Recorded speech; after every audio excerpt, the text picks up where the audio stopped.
Hey, what's up, everybody? Happy Monday to everybody out there. We got a huge Sixers win. The Houston Harden steps up. Looks like everybody's rocking their Sixers gear. We got the crew here. I know I was down at the game last night, so the Sully Squad was in the house. My man Mark took me down, man. With thanks for Mark for the hookups, dude. The seats were awesome, and it was a great time. So we're gonna get into a lot here. I got the usual cast. I got my man ATL Will to my left. What's up? Got my man Paul up in the top right. What's up, man? And my man Diego rocking the Sixers gear in the lower corner. How you doing, man? What's up, everybody? We back. Got That's the right. back together.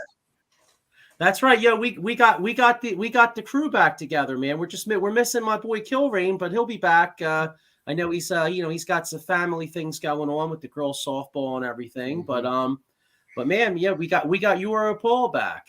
Yeah, what's going on, everybody? Good to be back. Good to be back. Yeah, we're chilling, man. Pat, yeah, Paul's like the king of the Euros, man. I don't know. You should be out. You should be out there scouting. You should be out there scouting the second round draft picks for Daryl Morey. But anyway, I'll do it for our Flyers show on that. Eventually, we get there. I'll do it. The Flyer show. Yeah, well, this is going to be a long time before we get that. Yeah, give me a good 6-7 months. Yeah, they not talking hockey anytime soon. Yeah, but anyway, obviously I want to get into the game last night, but real quick though, my man Evan Lauro, that's Mike Lauro's son. He brings up a point here about how Embiid got robbed for the MVP. Yeah, ridiculous, man. That's travesty, man. Really is. Yeah, I mean, he played his heart out. I mean, he obviously we see everyone sees how he is when we're not with him, right? We were down 2-0 in the series. He comes back, changes everything. How much more valuable he is to the team than the Joker is, but yeah. While they're taking the Joker out in a huge playoff game on defense because he can't play defense, but he's the MVP. Yeah.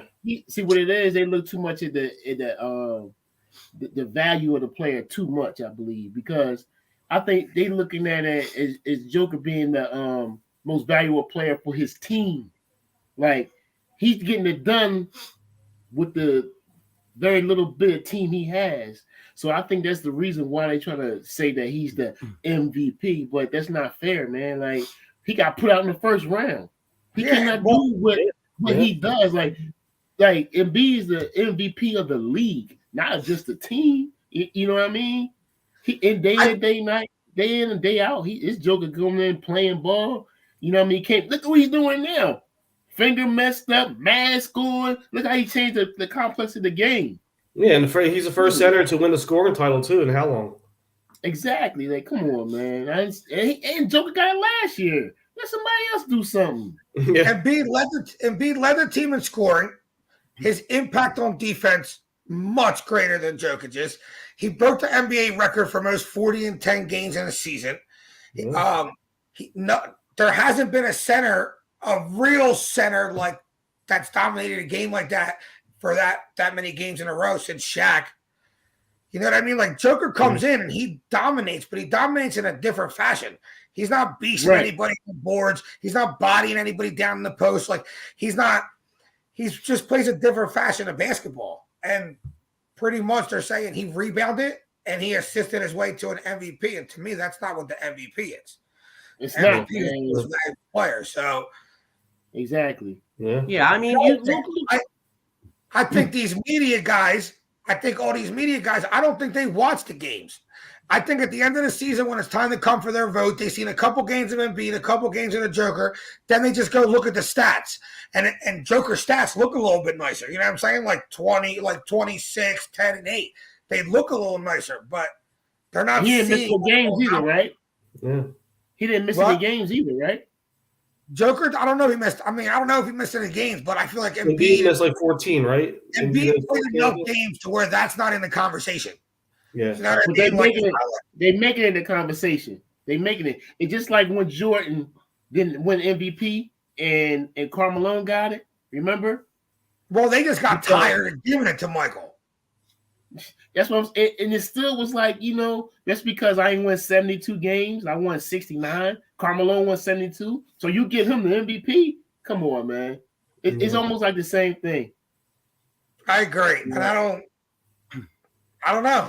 He got robbed, but at the end of the day, as a fan, I want him to win the MVP. But if him not getting the MVP is going to give him this much more of an edge, then I'd rather him not get the MVP and bring that edge to the table.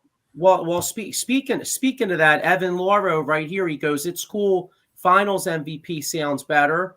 And then we got my man Pat.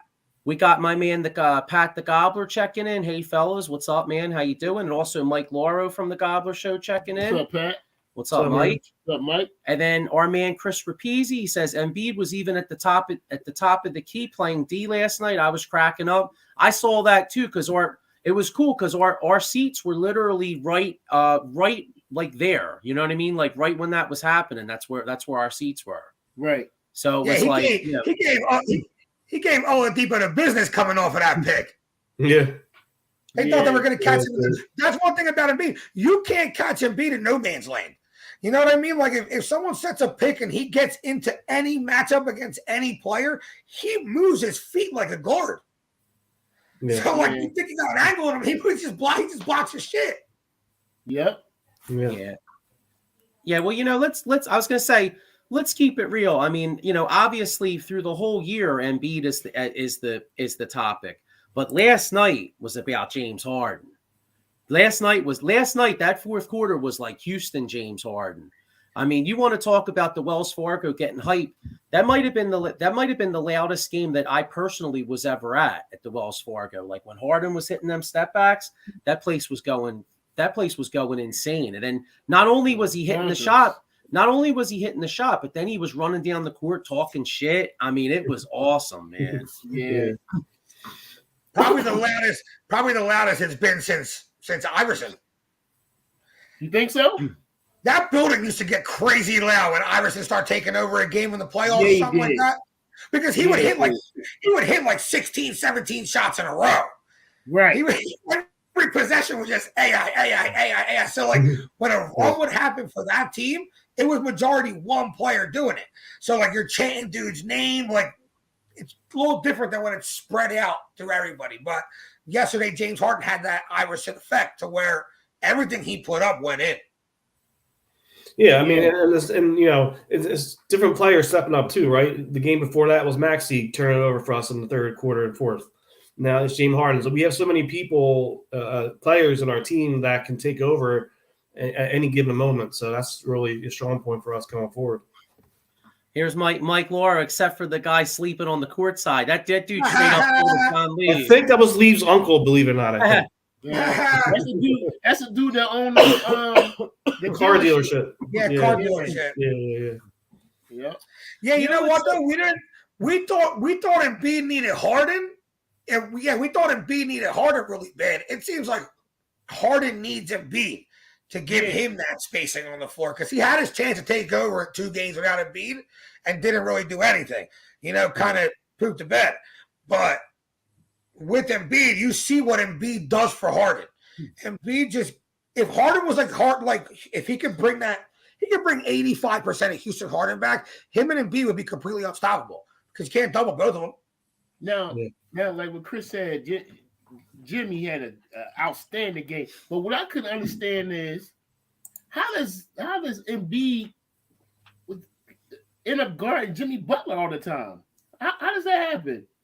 Because I feel like Sixers are athletic enough to where they can switch 3-4 positions off. So if somebody comes and picks Tobias could just go and take the next guy, and Embiid's athletic enough to pick up whoever's in front of him. So Miami's running that to get that mismatch because they think Jimmy beats Embiid. You know what I mean? So someone just comes over, sets a little pick for him, they get that mismatch, and Jimmy goes to work.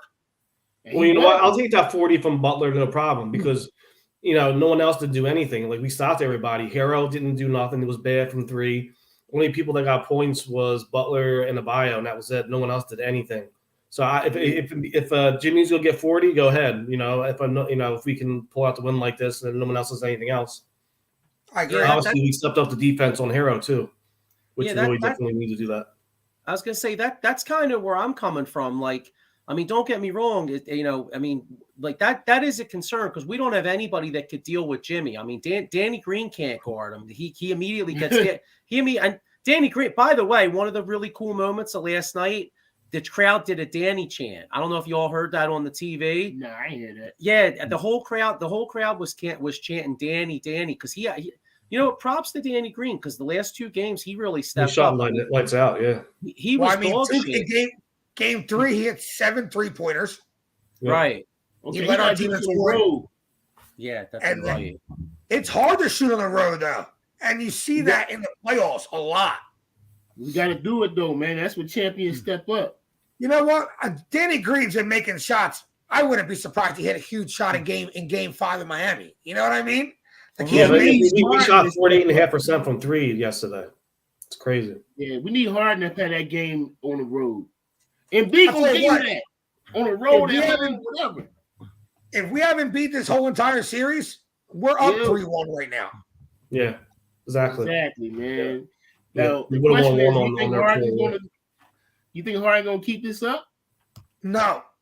If I'm being honest, no. I mean, if Peter Maxey will step up too, and Harris has been playing well as well. So think about it. In the last 26 games, he's had 1 game like this. So, what makes anybody think he's going to keep it up? You got to show consistency for me to believe you're going to have consistency. Right, you're right. I don't think he's gonna keep it up either, man.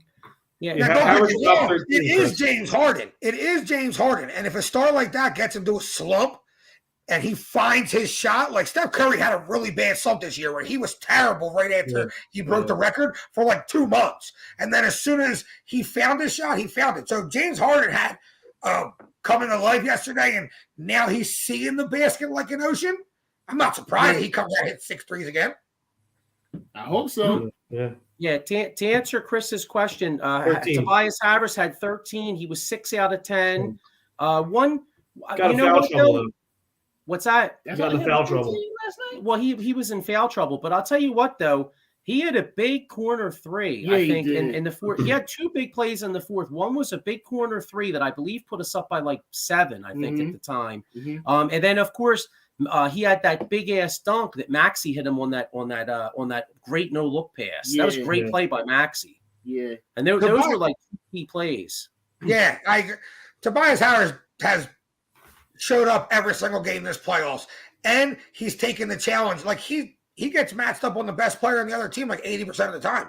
If Thibault's not out there, Tobias. Thibault hitting a nice 3 too yesterday. See that? I mean, they held Miami 108.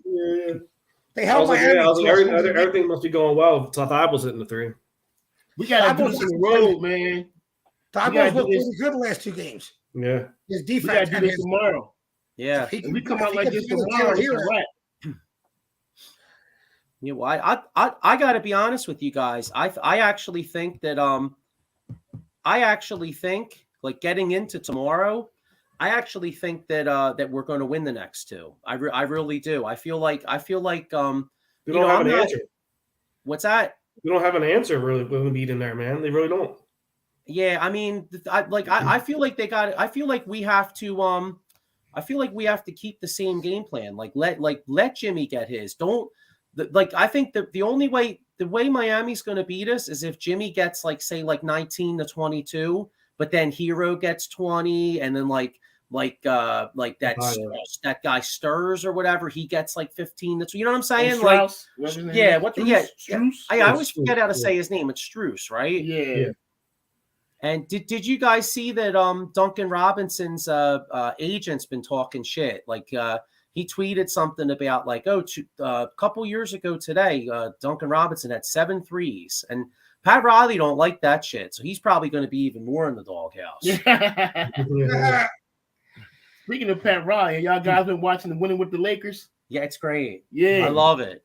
No, yeah. I also watched the first episode of the Magic Johnson on what was it?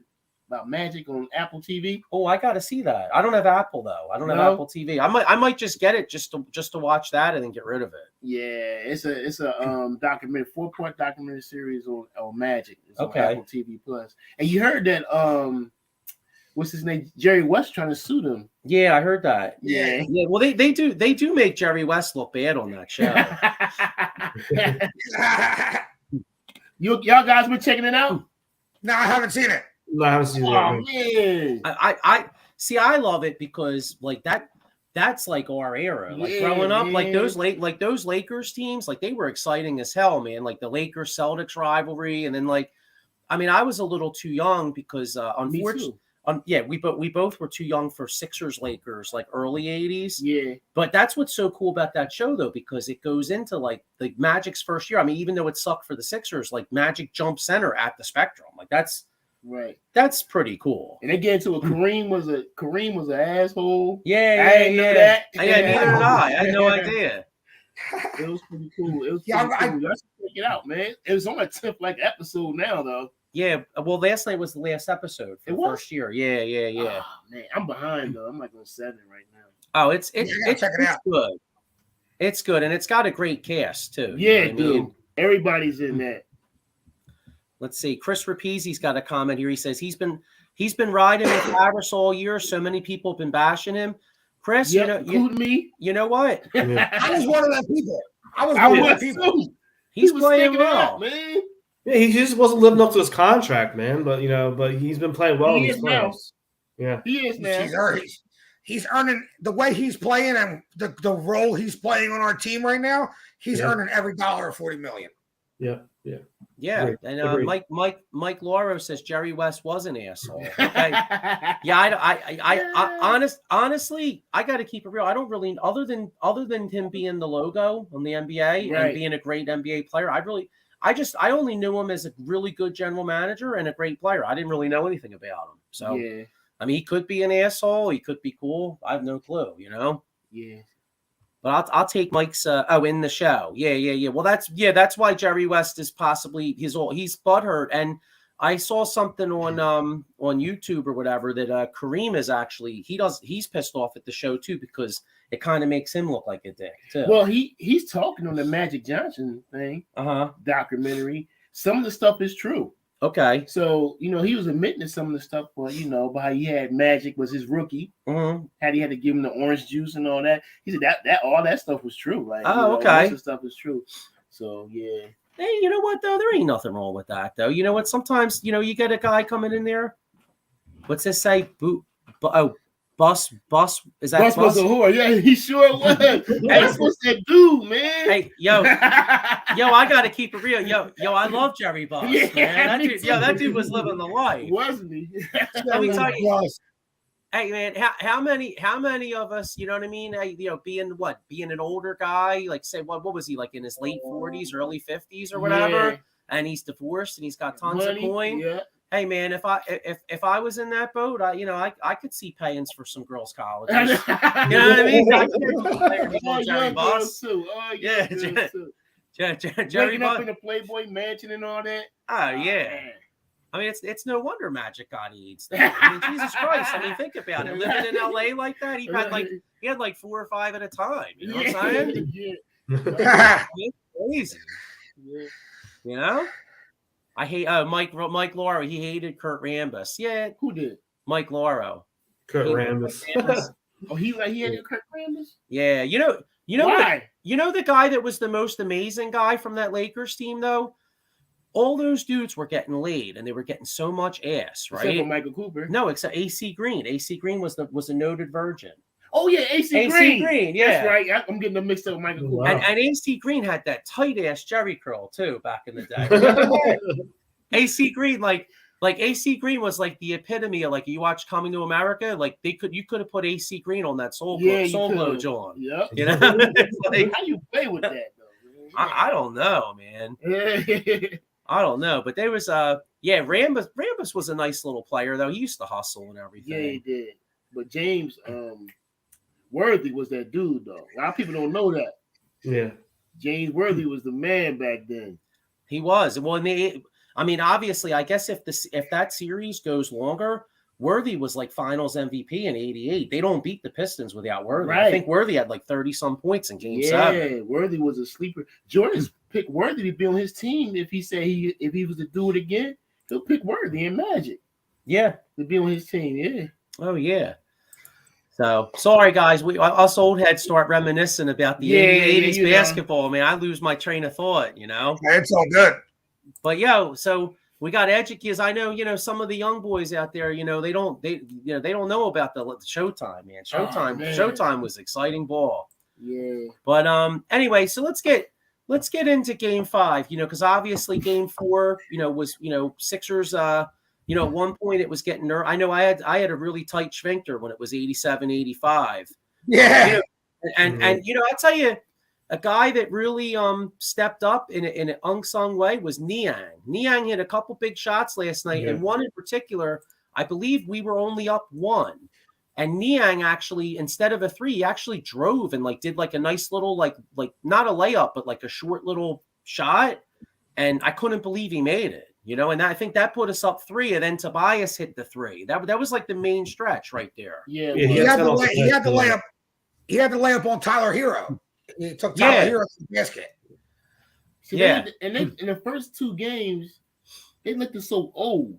Him, Danny Green. I'm like, these dudes, man. Yeah. But now they flipped the script. Now it's just like the Niang and Danny Green gotten younger, and Hero and them starting to get older. It just seems weird right now. I guess the momentum. That's how most teams are going to look though if they lose their MVP. Yeah. That's true. I mean, that's true. Imagine you take Luka off the Mavericks. They'd be dead in the water. They wouldn't be 2-2 right now. They'd be dead. Check it out. You see how good the Bucks still are? Because Giannis is still good, they stay good. They take their nucleus. You're right, Diego. They take their nucleus away. It's a wrap, man. They got us away from that team, though. Chris Middleton ain't doing that. No. Take the MVP off any team. Well, that's the difference. That's true. That's true. You got the Batmans and you got the Robins. Middleton is a great Robin, but he's not a Batman. Right. You know what I mean? Exactly. Speaking of that series, I mean that's a big game tonight. You got what, Game 4 of Boston and Milwaukee. I mean that's a huge game. What do you guys think of that game? What we got? Milwaukee up 2-1. Yeah, Milwaukee's up 2-1. So Game 4 in Milwaukee. I mean this could be the deciding game, because if it gets to 2-2, then Boston takes home court back. So really, I mean, if Milwaukee goes up 3-1, then I think Milwaukee takes them out. You know what I mean? I feel like the winner of this game could win that series. What about the Grizzlies Warriors? I think that's over. Morant's out. So that's over. I think Warriors gonna lock that out tonight. Yeah, well, Warriors go up 3-1 tonight, and then they might even take them out in 5. Yeah, I think so. You see Jason Tatum's worst 3 shooting days of his career have all come against the Bucks in the playoffs. Yeah, well, the Bucks. I mean, the Bucks are really good. Did you see Drew Holiday's defensive stats? I think guys are shooting 30% when he's guarding them. Right. So I don't know. I feel like they're a championship team. They won the championship last year. They have like I said, they got Giannis, who to me is the best basketball player in the NBA right now, and I think yes. Well, I'm not talking about the best player this season. I'm talking about accumulating over the years to where he's reached a point of his career where he just can't. Embiid's just gotten there the last 2 years. Giannis has been doing that for 4 or 5 years, and now I feel like, when Kobe Bryant hit his peak, all these greats hit their peak, then they kind of they're at the top of their game. He's there. I got you. Embiid, I feel like can still get a little bit better. Better in his decision making. You know what I mean? Stuff like that. But in my opinion, I know that I think the Bucks know what time it is. I think, just like Joe said, they don't want to give them home court back. So I think Bucks find the way they. Giannis can get a triple double any given night. So I mean, I know he's unbelievable, man. I mean, it's to think of where he was picked. I think he was picked 13th overall. I mean, what a great, Yeah. Well, but even Milwaukee didn't know he was going to develop that kind of guy. No, freaking nature. No. And the amazing thing is, it just goes to show you, how we did the process, and I can't front. I mean, I supported the process because I got tired of watching Andre Iguodala and being the 7 seed and just always sucking. right? Mm-hmm. Yeah. So I supported the process, but realistically, look at the process. I mean, the only guy we got out of it was Embiid, and we lucked out getting him. If Embiid didn't hurt his foot, we would have got like Jabari Parker. Can you imagine how much we would suck right now? Yeah. It was tough. Dude, we would have Jabari been. Parker was kind of a bust. Like he was like hurt for a while. I don't think he's even on a team right now. He was No, he was a bum even when he played. He was like an average role player, maybe. Yeah. Well, the thing that hurt him was I think he ripped his knee up like 2 or 3 times. So it's like, he never really had that chance. But still, though, like you look at all our picks. I mean, what did we get? Nerlens Noel, Yeah. and like Carter Williams, and then we got Okafor. Okafor wasn't too bad though. Okafor put up. You know what? Okafor was born in the wrong time. If Jahlil Okafor was born in like the late 90s, Jahlil Okafor would be making like $20 million a year. Yeah, I agree with that. Because it was a different game. But Mhm. now he just, I mean, he's so, is he even in the league anymore, Okafor? I mean, he might be riding somebody's bench. He's riding like Pelicans bench, like really deep. For real? Yeah. The thing with Jahlil Okafor is exactly like Joe said. He got caught like right in the middle of a transitioning period in the NBA to where like in college they really weren't shooting any threes at all. So he was playing really great in college. And then the NBA was transitioning to an all three kind of league. You know what I'm saying? Mhm. Even if you watch college basketball now, a lot more 3-pointers going up than before. So these players are transitioning better because you're playing the game differently. He got caught right in the middle. He got screwed. Yeah. No, I don't think he's playing at all. Looks like his last was 2020-21 for Detroit. Detroit? Yeah. Was he on the Pelicans? I don't see any. No, it wasn't. Yeah, he played for the Pelicans 18 to 20. Jeez, time flies. Man. It wasn't this year. He played 27 games for Detroit last year, and that's it. Okay, he sucks. He's not even playing. I remember his first game against Boston. Like he went out there and had like 20 and 10, and you were like, all right, and then he put up numbers. But yeah, I mean, like you said, like he would put up the numbers, but then the guy on the other end would have like 25, and the Sixers would get their ass kicked. You know what I mean? And then he had that incident in Boston. Remember where he, I think people were talking shit on the Sixers. He was ready to knock somebody out, which I don't necessarily have that much of a problem with that, but. But I mean, right. But he just, it's I don't know, but at least thank God we got Joel Embiid because at least we got somebody, Yeah. So what's your all right? So let's get into predictions for tomorrow night. So what do you Paul? I'll start with you. What do you think, man? Are we going there and beating them or what? What do you think? Yeah, we're on a roll, dude, and they don't really have an answer now with Embiid in there. Abayo's not the same person as they made him out to be in the first 2 games, but he's not there, and he has done really anything since Embiid's been there. So I think we go up 3-2, man. I think it's gonna be similar. I don't think it's gonna be a blowout, but it's gonna be similar to what we've been seeing. Okay, and I didn't get a chance to warn you on this. Diego, before you make your prediction, John Lieb texted Pat and said the Sixers are winning the championship. So before you make the prediction, know that. Well, I mean, going to Miami, listen, Miami shot like 7 of 35 last game from 3 and 7 of 30 the game before. They're going to shoot better this game. They're going to shoot better. So, with or without Embiid, this is a tough game for the Sixers. I think we're better than Miami. Don't get me wrong, but hey, it's game 5 of the playoffs. So we just dominated 2 games. I don't see Miami shooting that bad again. So my heart tells me the Sixers are going to win. My gut tells me that Miami is going to find a way to win game 5. We're going to come back here, win game 6, and then we got a game 7. Gotcha. Will, what do you think? I think we win tomorrow. It's gonna be close. It's gonna come down to the wire. I think we're gonna end up pulling that out and breaking their hearts in Miami. I really think so. If we do, it's over in 6. Yeah.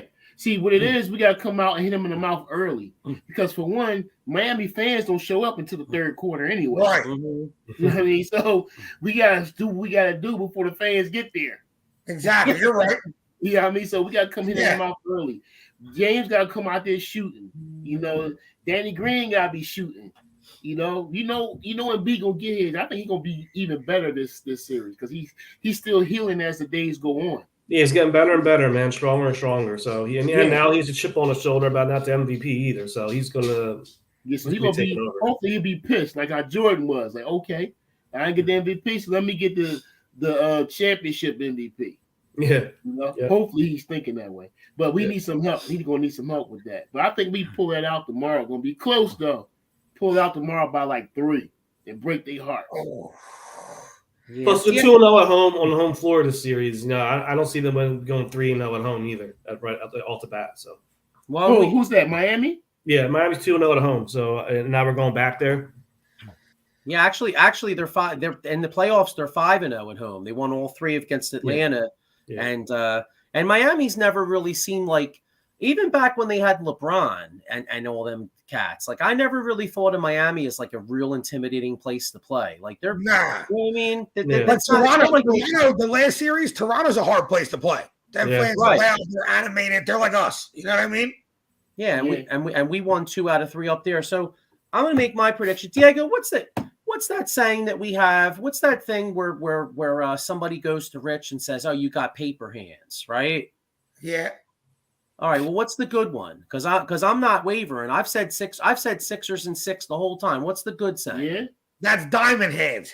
All right, Joe Sullivan got diamond hands. All right, I ain't wavered one bit. I said Sixers and 6 before this John started, and I'm sticking with Sixers and 6. I feel like we found a formula to beat these cats. Let Jimmy Buckets get his. I mean, hey, Jimmy Buckets we ain't got no answer for Jimmy Buckets, but he could get 40. If everybody else ain't doing shit, we win it. We're going to win that game. Yeah. And one of the big keys of the series is Kyle Lowry's messed his hamstring up again. Yeah. So not good. Now I don't.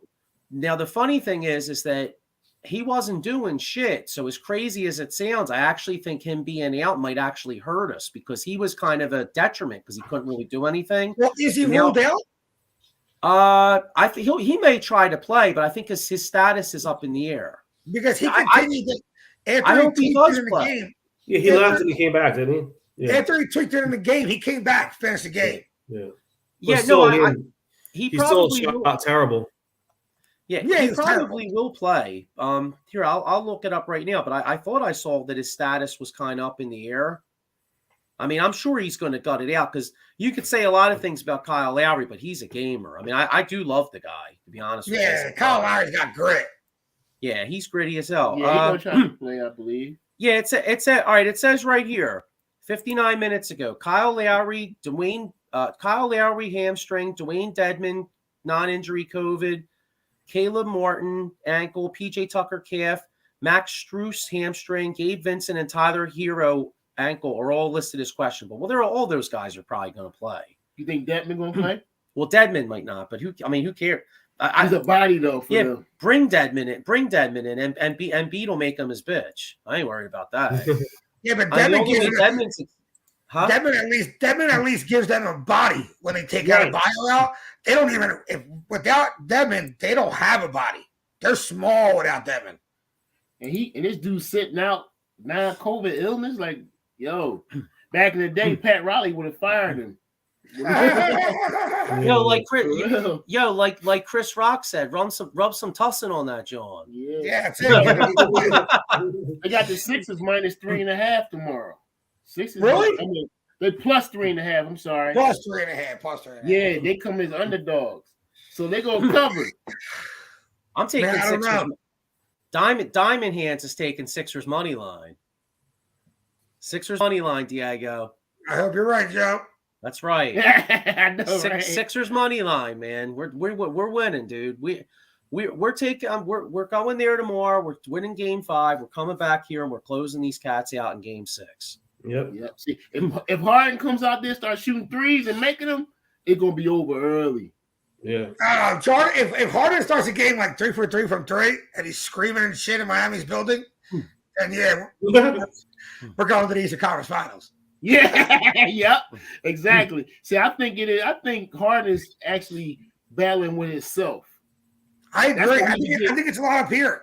Yeah, that's why he be like, yeah, like, cause ain't nobody else is booing him really. So he basically like he know he messing up. He know like, it's hard to tell him and Jimmy Butler the same age, right? Yeah, 32. Right? They the same age, and look, Jimmy Butler work ethic is a lot better. That's all. Yeah, Jimmy buckets. I mean, Jimmy is like in unbelievable shape. I mean, he's you know he's what seemed like you said same age as Harden, but he looks like he could get to the bucket anytime he wants. Yeah, but he doesn't make. I don't feel like Jimmy Butler makes anybody around him better.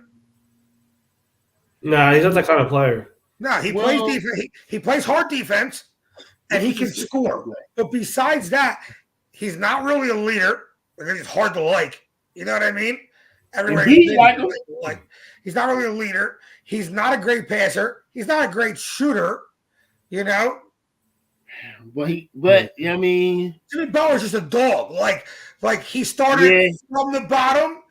And he worked himself to where he's at. So, like, he can always go and get his, like Paul George. Paul George can always go and get his. They don't make nobody better around him. He a guard, man. Yeah, I mean, well, you know, the one thing about Jimmy Butler, and you can see it with Ben Simmons now. Not that I want to waste my time on that loser, but you definitely could see why Jimmy Butler didn't want to play with Ben Simmons because I mean, 100%. But like even this year, him asking Spoelstra to fight. Yeah, well, I mean, yeah, but look at Jimmy though. I mean, Jimmy straight up slept in a car at one point. Well, that's so he don't have time for anybody. Like I mean, I'm not saying Jimmy's always right, but he doesn't have time for soft ass people, you know? Right. But to me, does he seem like a leader? Nah, you right. Nah, not really. I mean, I think you have to have a certain like you got to be a certain type of guy. Like I think like PJ Tucker was one on the sidelines getting everybody hugged. Right. To me, our leader is James Harden. James Harden talks to everybody. James Harden's consistently talking to Maxey, consistently over with Doc, consistently talking to Embiid. If you watch him just walking, he's always talking. That's leadership. Letting the young guy know where to go, letting him know where I used to be. I don't see that out of Jimmy Butler. That's what I'm saying. To me, all I see is that's why his name is Jimmy Buckets. Jimmy Butler goes and gets you a bucket. That's what he does. Yeah. Yeah, I agree. Pat Bernard he's got a prediction of pain. I hope you mean pain for Miami, Pat. Yeah, because that could go one of two ways. That could be prediction pain for us, and I certainly don't want to see that. Yeah, I mean, I really hope we do it. Do you really want to go back to Philly down 3-2? No, not at all. No, I don't. No, because then we have to get up going back to Miami.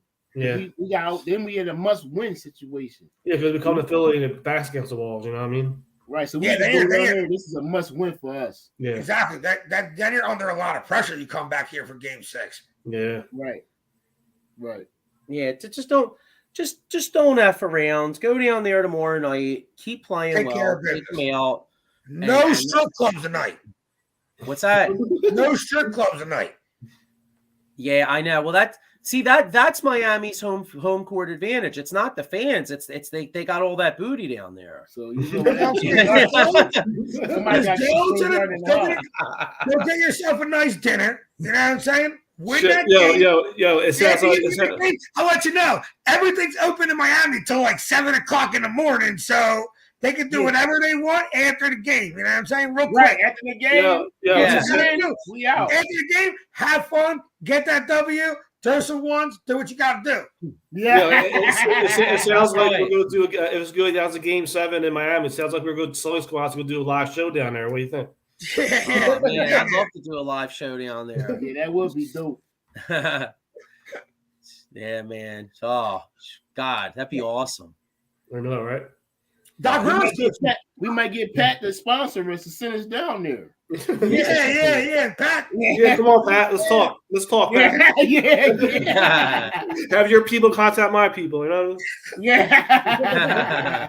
Let's not forget to give Doc Rivers some credit because everyone's been dogging him the first 2 games, but he's put together some great strategies.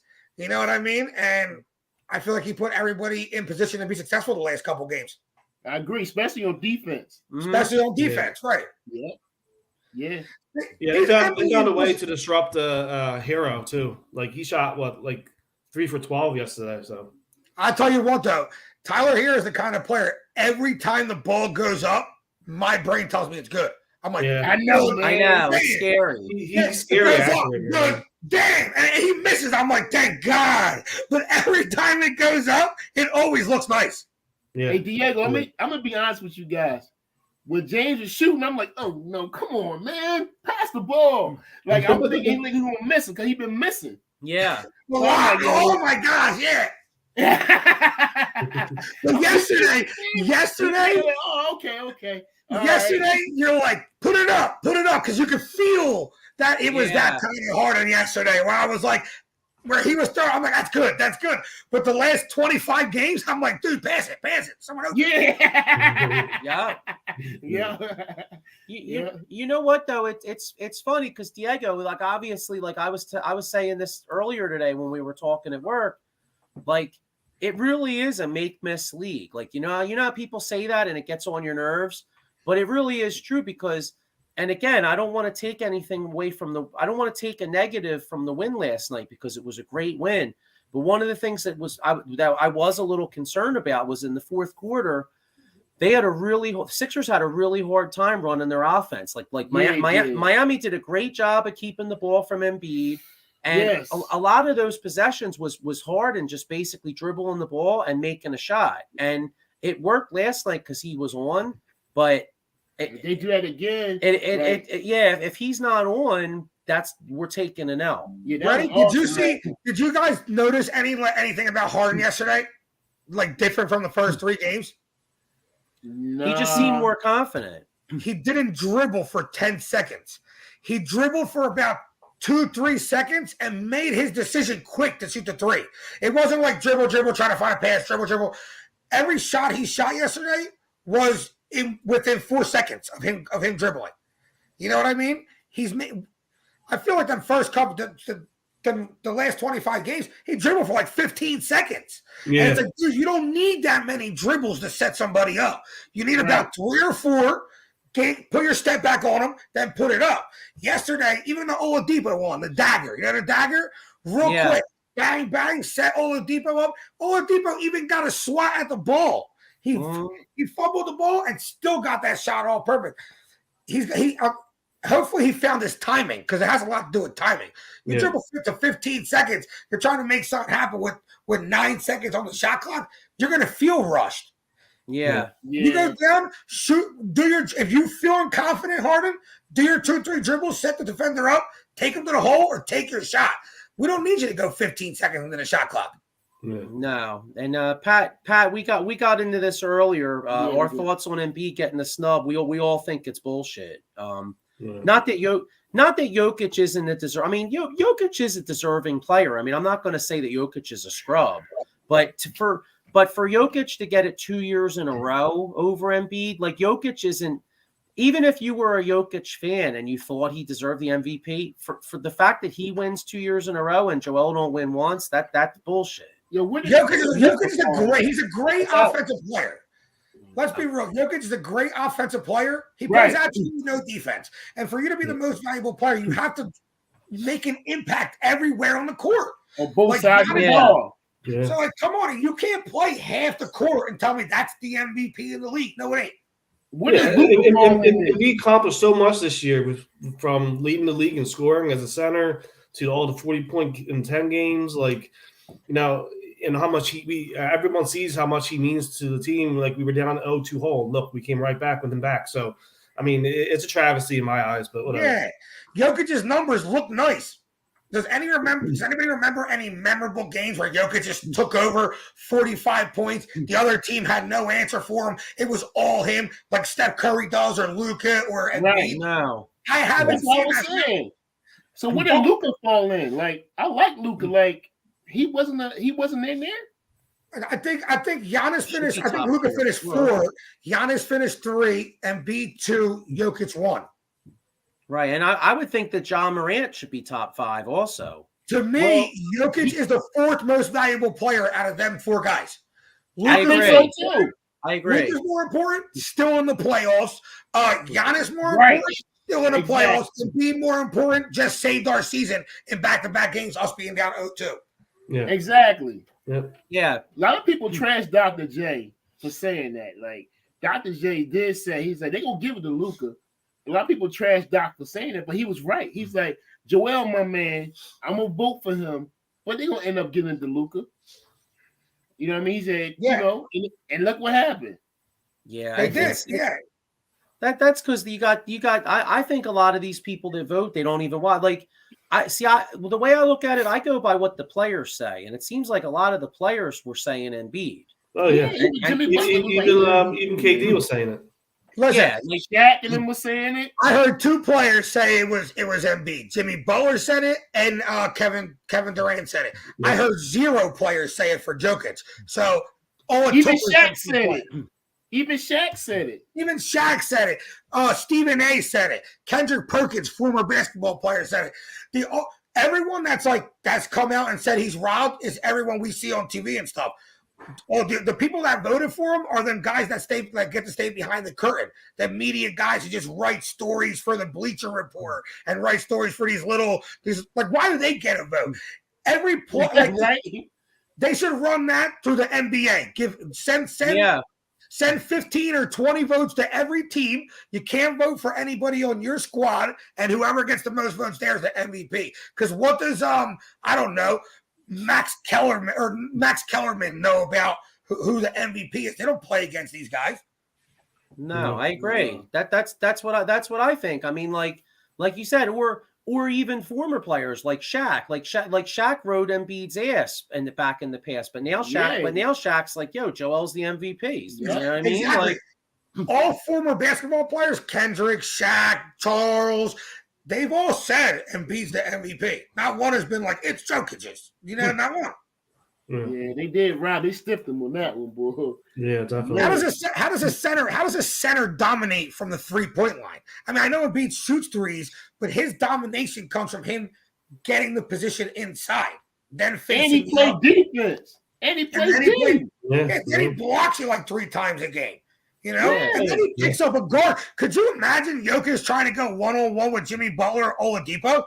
No. They have 40 going one-on-one against Embiid. They're going to score 60 against Jokic in a playoff game. Steph Curry lit their ass up. They couldn't switch Jokic on to Curry. That's why that team ran into a lot of problems.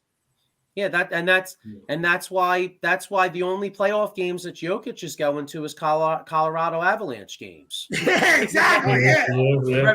Rest my case. He's going to Avalanche games while Embiid's going to South Beach to go play tomorrow night. With a broken face, and a torn thumb.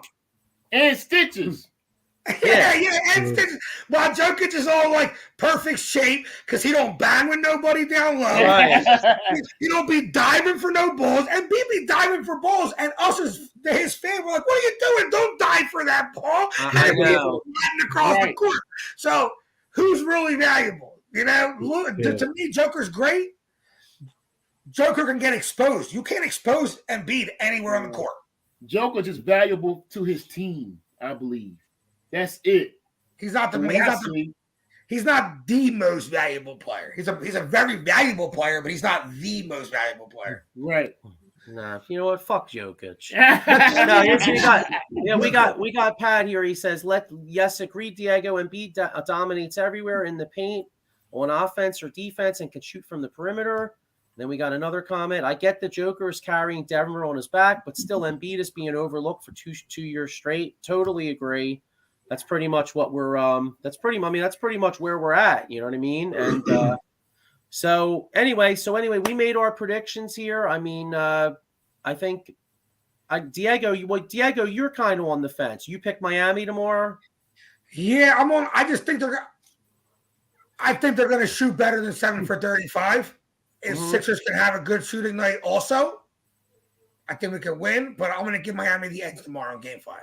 All right, but then so for this year, do you think it goes 7? I think if we lose tomorrow, it goes 7. We win tomorrow, it's over at 6. We're not. That's what I mean. I feel like Game 6 in the bag. All right, so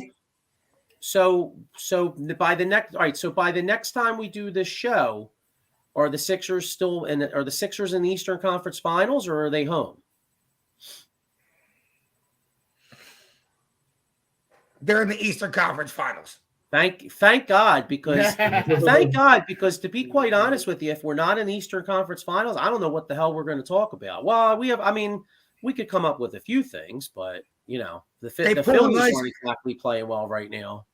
I think they lose tomorrow, but I still think somehow we win Game 6 and go back Game 7 and find a way to win. And B just puts everything on the line and we win that game. Gotcha. Well, I want to get it. So anyway, one of the things that we may talk about is the Philadelphia Eagles, because there was actually an interesting cut today. Yeah.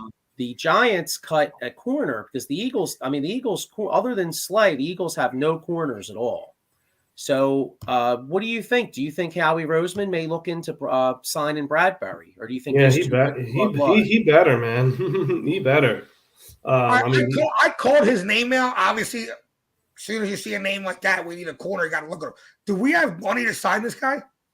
Yeah, that I think that's the issue. Well, I was listening to WIP on the way home, and because when I saw Bradbury, I was like, because Howie Roseman, he's great at manipulating the cap. So you figure, well, maybe he could find a way to give the guy a low cap hit this year, and then just kick the can down the curb. But on WIP, they were saying that they actually do like the young guys they have, and it's more likely they'll sign like a Xavier Rhodes for like a 1-year deal, which doesn't really excite me that much. But so I was kind of disappointed. Like, I want him. He would solidify our defense, even though I still feel like we're a little bit weak at safety. But if you got them corners and we're getting pressure on the quarterback, our safeties are going to survive.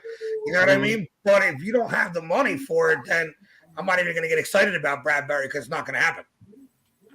Yeah. It's almost like trying to get, it's almost like somebody like sitting in their basement getting excited about Kate Upton. Like, it's not going to happen. What's the point? You know what I mean? You're better off looking at the girl. You're better off looking at like the cute girl at the 7-Eleven or something. You know what I mean? So, you know what? But so like Will, we haven't had Will on the show in a while. Yeah, Will. Look at that minute. What was your thoughts on what the Falcons did in the draft? Do you like the quarterback they drafted? Drake London. I don't know, man. I don't know. He's probably gonna be trash. He's probably gonna be trash. I won't know until I see it, man. We did our. That's what we do. We get receivers. That's Drake London. Right. You got like a basketball team as receivers. You know what I mean? Like that's one thing. Like they drafted. I think Atlanta got Desmond Ridder, right? Because I like Desmond Ridder. I think Atlanta had a great draft. They got Desmond Ridder and they got Drake London to go with Cordell Patterson. I think they really improved. We need a quarterback. You just got one in the draft, and you got Mariota. Man, look. And Mariota ain't gonna do much, but you never know. Like, I'm just real about it. Like, look, I think we're just rebuilding right now. So whatever happens. You know what I mean? I think Desmond Ridder has the potential to be your future quarterback. He's got a great arm. Unless Mariota surprises. Well, that's what I mean. You got Mariota. Mariota don't play bad. Then you got a bridge actually that can run for a little bit of time. You give Ridder a year or two to get his thing together, and Mariota holds the fort down. Yeah, but y'all dudes had a monster draft though. Yeah, we did. Yeah, well, and AJ Brown too, man. AJ Brown. I know. And Will. I know Will's. I know you're a huge Jalen Hurts guy, and like honestly. He definitely has the weapons now. Yeah. I mean, you look at the Eagles' offense. Yeah. I was saying like a week or two ago that there's no reason why the Philadelphia Eagles don't score at least 30 points a game because this offense is going to be absolutely explosive. Well, no excuses this year for your man. No excuses this year for Hurts. He's got it because last year all you said is it's the coach, and he don't have weapons. He still is the coach. Blah blah blah. He don't have nowhere to throw the ball to. AJ Brown. He still is the coach. It still is the coach, Diego. What do you mean? He wasn't the coach. Because Jalen Hurts ain't calling the plays. He got all these coordinators. Trust me, there's going to be plenty of plays that are going to get called for AJ Brown. and Jalen Hurts better make their passes. It better be watched. Sirianni is under much heat as Hurts is. If But not, one thing make a is- phone call. Make a phone call to Arthur Black. You can have Jalen Hurts. Let me get Desmond Ritter. I'll take him. Yes, do that. I'm telling you right now. See, the only thing is, Sirianni got an excuse. Oh well, it's Jalen Hurts while we ain't executing. Jalen Hurts ain't got no excuses. Like, so you're right. So everything will follow him, which is messed up, man. No, not anymore though, because now he's got the receivers that are going to be there for him to throw the ball. He's still got his legs. He's still got the offensive line. Miles Sanders should be healthy. Goddard's going to be good. So to me, there's no excuses. Every play that Nick Sirianni calls should be able to be executed now. Well, it depends what kind of play he calls. He always, what do you mean? He tried to throw the ball like 50 times earlier in the season. That was a wash. And then when he started running the ball because Jalen Hurts can't throw, we started doing good. So, I mean,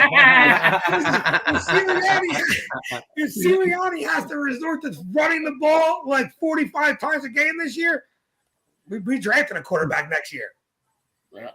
Hey, man. I think Jalen's going to take that step. I think Jalen's going to take that step, man. I think that him and AJ Brown, they got great chemistry. Like not only you know how some of these players are like friends, but like but really they're just maybe like their agent. They know each other through their agent or something like that. Like these dudes are like legit friends. Like like Jalen Hurts was like in this. I think Jalen Hurts like the Godfather, like this dude's kid or something like that. You know what I'm saying? That makes a difference. See, I still think y'all coach suck.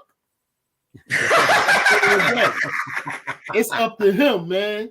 It's up to him. Yeah, not even gonna lie. I have talked after we got AJ Brown. I have talked myself into Jalen Hurts more, and since we didn't get Wilson or we didn't get Watson, I said I wanted some of these quarterbacks from the draft, but there's a reason Willis fell to the third round. There's a reason Corral fell to the second round, and there's a reason every team besides Pittsburgh questioned Pickett. Teams that needed quarterbacks earlier that let them go to 20. So in reality, if we were just going to get Jalen Hurts-esque player anyway, then we might as well ride with him, get him his best friend, and talk myself into him. And I honestly think smart money this year could be Jalen Hurts for MVP. That would be nice. Yeah, I mean, if the odds would probably be. But yeah, I mean, you're right, because if Jalen Hurts does develop, he could have a monster year. He could throw for like 30 touchdowns and run for like another 10. I mean, that is MVP type level. Hey, another thing, remember last year they would bring everybody they could bring the safeties like 10 yards from the line of scrimmage. You're not going to be able to, no matter how bad I think Jalen Hurts is as a passer. AJ Brown is a respected enough receiver where they're not going to not have a safety over top of him. They see the plays A.J. Brown made over the last 3 years down the field. Jalen Hurts don't even got to throw an accurate deep pass. Just throw it down there. Yeah. Okay. Yeah, I mean, I was going to say A.J. Brown looks like A.J. Brown's built like T.O. out there. Yes, he's built like DK Metcalf. I was like, he can play close to the line of scrimmage, which I also think is going to be able to bail Jalen Hurts out a lot. But there's going to be a lot of plays here. A.J. Brown runs a slant. Jalen Hurts does a 6-yard pass. A.J. Brown breaks a tackle because he's a monster, and he takes it to the house. And y'all got Goddard. Devontae Smith in his second year. And I think Miles Sanders is going to take a jump this year. Y'all could be nasty. I'm telling you, y'all could be. Yeah, we're gonna be the shit. We're gonna win the East, and watch now. Sirianni gonna run the ball all the time. No, he's not. No, he's not. Yeah, right. He runs the ball this year. Howie Roseman is gonna call up like, "You better stop running that ball." We only got AJ Brown for a reason. Throw the ball. I want to see that. Yeah, I think it's going down this year. Yeah, here's going to be Jalen Hurts this year. He's going to be like, "Oh, you smell that? I'm the shit." You know what I Well, mean? you better watch out for one guy, Diego. Who? Your boy from the Giants. Oh, Daniel Jones? Yeah. Yeah, they didn't even pick up his 5th-year option. He's so trash. Yeah, exactly. They were like, "You're so trash, we don't even care if you're here next year. I know. Ain't You that know, we something? don't want to give you a shot. Like, you got 5 games, Daniel Jones. He's going to start. He's going to gonna start. start. He the Eagles killer. Yeah. Yeah, he's the guy on Buffalo Wild Wings commercial tripping over the thing that comes out the ground. I know. He said he averaged over 30 yards rushing against the Eagles.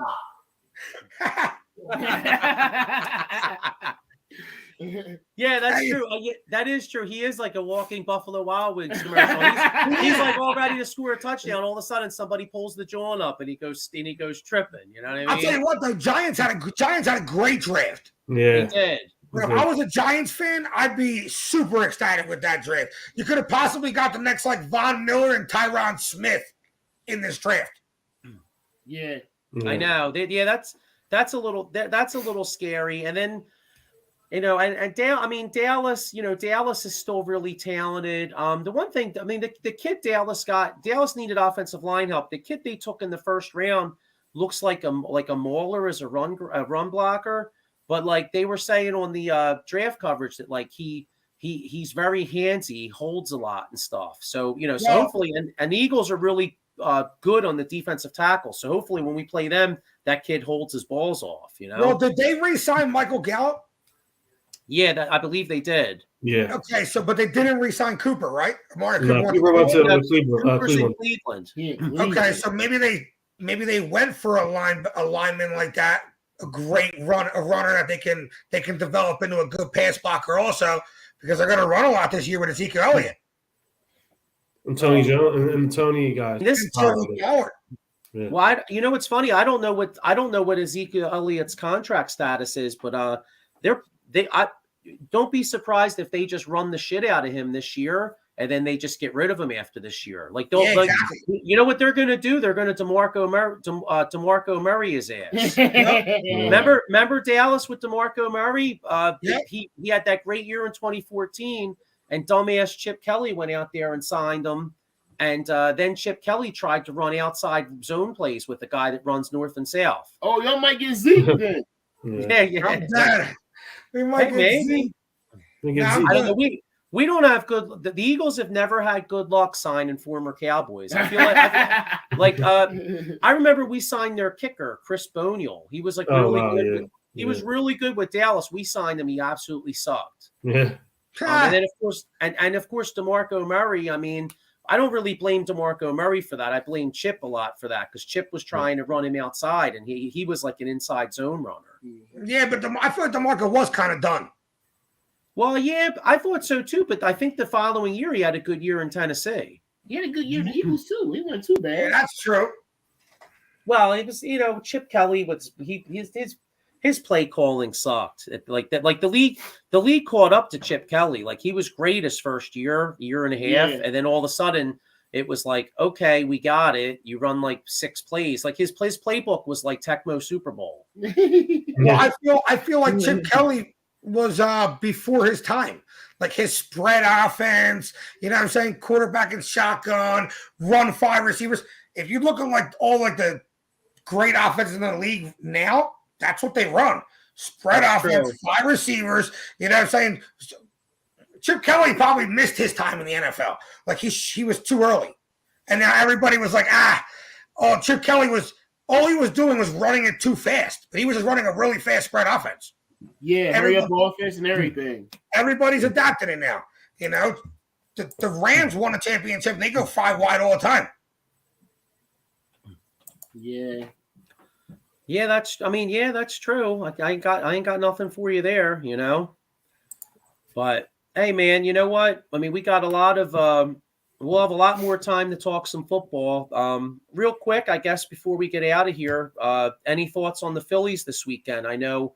What did we do? We lost 2 out of 3 to the Mets. I know we had some rain issues. So what was it? Friday night got rained out, or was it? No, it was Friday and Saturday got rained out. Friday, Saturday got rained out. I mean, the doubleheader on Sunday. Yeah, and then of course on Thursday they had that horrible. They had that 7-1 lead that they blew. I mean, I can't believe that. That was terrible. At one point, I think they had a 99.9% chance of winning the game, and they blew the freaking game. You know? Yeah, that was sad. That was a sad performance. Yeah. Yeah, and then coming up this week, I know they're in Seattle this week, and I know they have some COVID issues. I think Zach Wheeler and Eflin. Right. So Suarez is going tonight pitching. Yeah, well, we need Suarez to step up. He hasn't been as effective as he was last year. No, he hasn't. Not yet. We need. Yeah. So who do we have? So this week we have what? Seattle, and then let me look at the schedule here.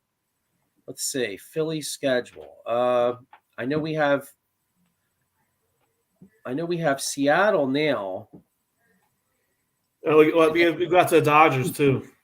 Damn. We got Seattle, then the Dodgers, and San Diego, and then the Dodgers at home. Yeah, see, this is a little dangerous because we're already 8 games out, 7 games out. Yeah, we're already 7 games out already. Because the Mets are playing great ball. They're 20-10. Yeah. And I realize there's the extra wild card, but you don't want to be buried. I mean, Christ, you don't want to be like 10, 11 games out before Memorial Day. I mean, that's God. So I mean, with this road trip and our pitching problems, boy, we're 12-16. I mean, damn. And we get to face Kershaw on Thursday too. Damn, we could possibly be like 14 and like 21 or something. That's kind of a big hole to get out of. And it's not, I mean, baseball, you can have a few really good months in a row, 2-3 good months in a row. You're right back in the race coming down in September. Yeah. Yeah. Well, they need hitting season to get here quick. It's not like yesterday. Cold. These games in Seattle today and tomorrow should have winnable games. I mean, you gotta win these games, man. Yeah, well, I don't even know who's, like you said, Suarez is pitching tonight, but then it's probably the to be determined after that. With the pitching, what do you call it? Issues. You know what I'm saying? No, it's actually Suarez tonight, Nola tomorrow. Okay. All right. Well, these games. What's that? We can win the third game and third game against Seattle, first game against Dodgers is TBD. Yeah, well, that's going to be tough. So let's hope we have a good week. And obviously let's hope the Sixers carry through because otherwise we'll be talking a lot of Phillies. Yeah. So they better start playing good. Right. So we can always talk about the Reading Phillies. Yeah. So anyway, but all right. Well, I guess we'll get ready to wrap up. What do you think, guys? Yep. All right, man. Well, look. Make sure you all check out all the shows on Devereaux Sports. As usual, give us a like if you like our show. Give us a like and a listen. We're on Sully Squad YouTube. We're on Devereaux Sports Facebook. We're on. We actually have a Devereaux Sports Twitch page. So if you're into the show, make sure you give us a like and subscribe and check us out. Make sure you check out tomorrow. I believe Harry Slater Sinbin will be on at 1:00. He'll be ripping the Flyers and maybe coming up with some sort of a plan where they could get relevant again because they blow. Barry Trotz is available now. Let's get him. Barry Trotz. Well, the Flyers make you have the Trotz. You know what I'm saying? Flyers, man, they've been terrible. And so make sure you check that out. We got the Attacking Third tomorrow night on the Union show. There's a new UFC show, I believe, that's on at 10:15. I believe it's tomorrow night. And then you have the 215 boys are on this week, I believe Wednesday night. And then you have the Gobbler on Sunday mornings at 9. Oh, and Body Slams on Thursday night. So make sure you check them out. And we will be back next Monday night, hopefully with the Eastern Conference, with a Miami wrap-up and an Eastern Conference preview. So I'll see you guys later, and go Sixers. Yep. See you. All right, y'all. See you guys.